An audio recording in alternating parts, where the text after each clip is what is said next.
Hi everyone, and welcome back to Planting for Wildlife.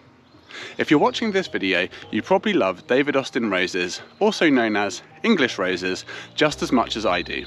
Their exquisite scent, variety of colours, and repeat flowering throughout the year make them a great addition to any garden, as long as you have a spot that gets at least 4 hours direct sunshine each day.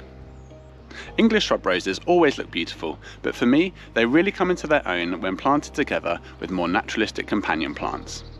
And from a wildlife perspective, this is really important, as a lot of David Austin rose varieties have closed petals that restrict access to pollinators.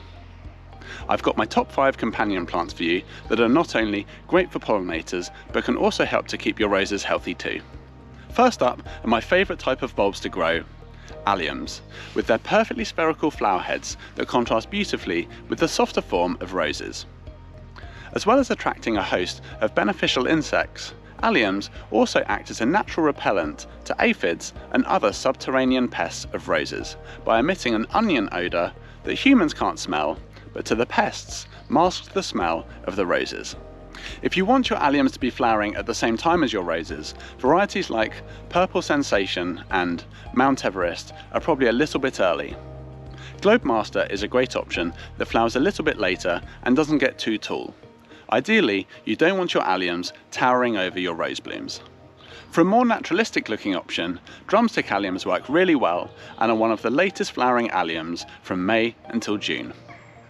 In general, alliums will colour pair beautifully with any David Austin rose, but my pick would be something with softer tones like Emily Bronte, which has a tea and old rose scent.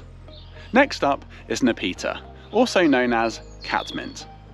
This is a hardy perennial that needs a sunny spot with free draining soil, and as the name suggests, is really popular with cats who can safely nibble the leaves, stems and flowers.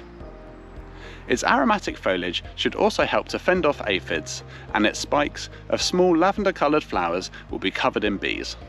Cultivars like Walker's Low work well as ground cover and would look great with a rose like Tottering by Gently with its single, pollinator-friendly yellow flowers and musk scent.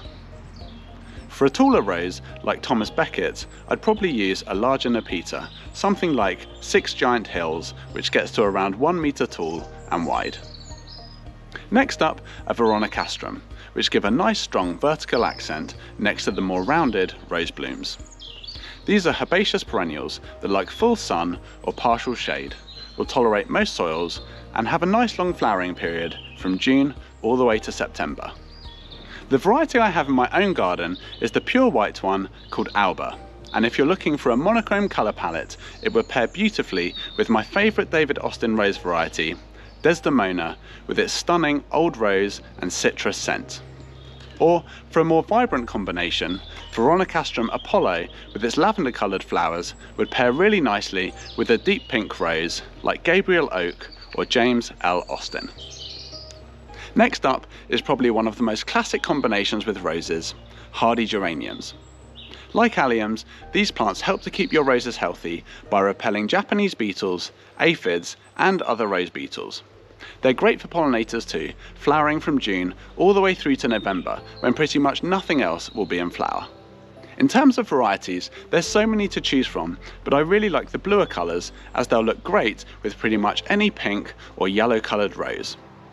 For deep pinks, some of my favourites are the old rose scented Gertrude Jekyll or Baskerville, which has a myrrh scent.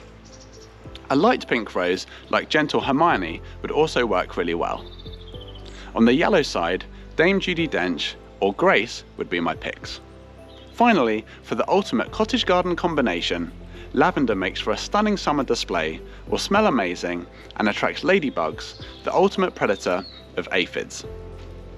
For a yellow rose pairing, one of my favourites is Comte de Champagne with its soft apricot tones and tea scent. Or for a pink rose, I'd go for something with softer tones like Scarborough Fair.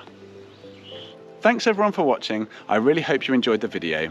If you did, please drop it a like and subscribe, and I'd love to know what are your favourite combinations to plant with David Austin shrub roses in the comments below. Until next time, enjoy the wildlife in your garden.